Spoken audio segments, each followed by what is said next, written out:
चिंचवड आकुर्डी मार्गावर पीएमपीएमएल बसवर बुधवारी झाड कोसळण्याची घटना घडली। या दुर्घटनेमध्ये काही काळासाठी वाहतूक पूर्णतः ठप्प झाली होती आणि प्रवाशांमध्ये घबराटीचं वातावरण निर्माण झालं। घटनेची माहिती मिळताच अग्निशमन विभागाच्या नियंत्रण कक्षाने मुख्य अग्निशमन केंद्र आणि प्राधिकरण येथून 2 अग्निशमन गाड्या घटनास्थळी रवाना केल्या। अग्निशमन जवानांनी काही मिनिटातच घटनास्थळी पोहोचून बचाव कार्य सुरू केले। काही वेळातच रस्ता वाहतुकीसाठी खुला करण्यात आला।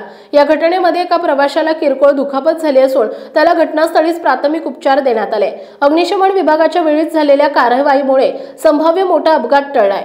घटनास्थळी पोहोचताच आम्ही सर्वप्रथम प्रवाशांची सुरक्षितता तपासली, तत्काळ झाड हटवण्याचं काम सुरू केलं आणि काही वेळातच रस्ता वाहतुकीसाठी खुला केला। वेळेवर प्रतिसाद दिल्यामुळे मोठा अनर्थ टळलाय।